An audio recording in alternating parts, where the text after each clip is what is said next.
Discernment without defense. Learning to respond without reacting. At the windowsill, there comes a moment in healing when the body no longer wants to fight, but the heart still remembers what it costs to survive. This is a tender place. You are no longer collapsing. You are no longer explaining endlessly. You are no longer defending your reality to people committed to misunderstanding it. But your system is still learning something new. That discernment does not require defense. For a long time, defense was necessary. Defense kept truth alive. Defense protected dignity. Defense said, this is not okay. But there comes a moment when wisdom whispers, you no longer need to prove, and you already know. At the windowsill, this is not silence born of fear. It is quiet born of clarity. Discernment versus defense. Defense is a posture shaped by threat. It rises when something must be protected immediately. Defense says, let me explain. Let me correct you.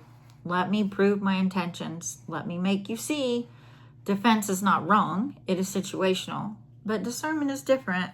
Discernment is not reactive. It is selective. Discernment says, I see what this is. I don't need to enter this exchange.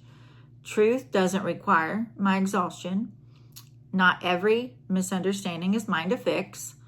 Defense engages to survive. Discernment disengages to preserve. Healing often looks like learning when not to respond. Why reaction feels so tempting? When you've lived in prolonged emotional harm, your nervous system learned to respond quickly or lose safety. Speak now or be erased. Clarify or be misrepresented. So, when a familiar tone, look, or accusation appears, the body prepares to respond, even when the danger has passed. This is not immaturity. This is conditioning. Integration is the process of teaching the body that clarity now lives inside of you, not in the outcome of the conversation. What discernment looks like in practice. Discernment may look like not responding to bait, answering briefly instead of fully, choosing distance instead of dialogue, letting silence do the sorting, and trusting that fruit reveals truth over time. Discernment does not need the last word. It trusts God with the narrative. Jesus often answered with a question or not at all. Since it's not weakness, when is it chosen? Silence is not weakness when it is chosen. Father speaks, my beloved, you do not have to earn peace by explaining yourself. I have watched you learn how to survive storms that you did not create. I have seen you defend truth when silence would have erased you.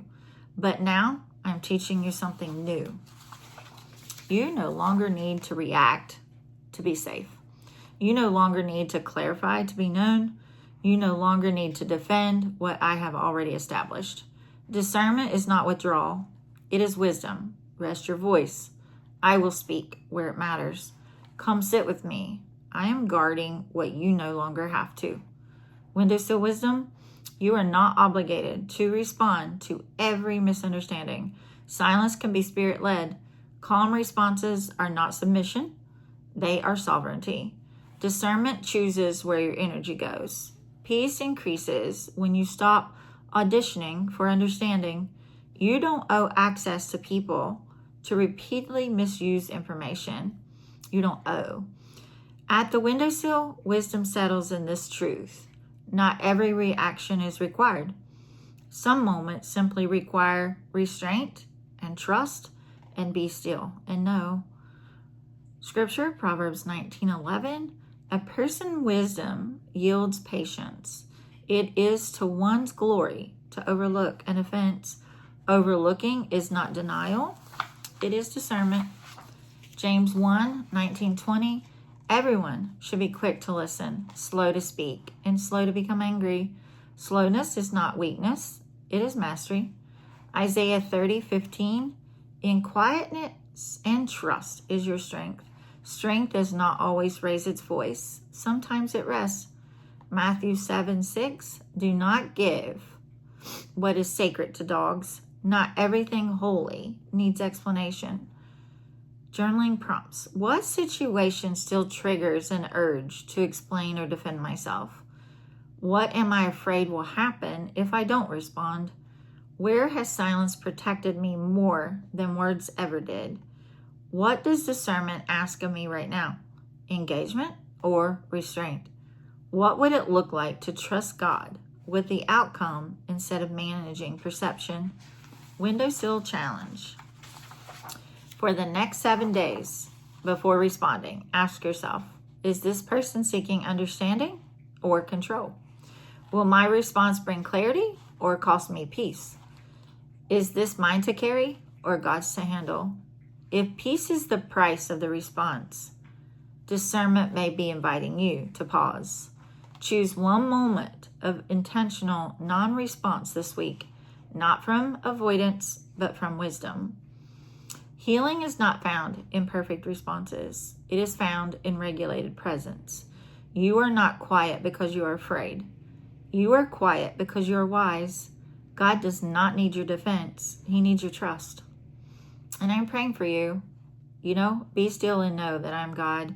Sometimes all you can do is nothing. Don't say anything. Don't respond. Just don't react. Just silence. It's all you need to do. There are some people that are totally convinced with who you are, what you've done, and that's not the truth. So there's nothing that you can do to change that narrative. And why cause your peace to be dysregulated? The best thing that you can do is learn to regulate your emotions. Not everyone is going to see you for you.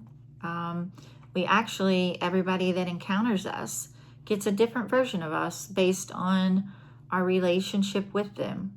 And so the only person that truly knows you is God. And even you, like the person that you are, everybody carries. I was telling one of the girls at the windowsill is like the reason that this relationship is positive and good and whatever, because there's no past to make it unclean. So you're moving forward from a position of health already. And so when you move into spaces that carry over, responses that could technically trigger you or whatever, you're entering into something that you have to work through. But new only has positive, only has, happy memories or whatever. But when you have to navigate something that brings up and triggers your past, it's not a clean slate. And so you're not the same person then as you are to the person that has no history. Anyway, I hope that makes sense. Like, we just have to be still and know that God knows, and that you can trust Him in examining your heart. You're not going to make everyone happy. You're not going to make everyone see that you're not the enemy or the villain or whatever. You just have to stand still and know. And that's all you can do. I'm praying for you.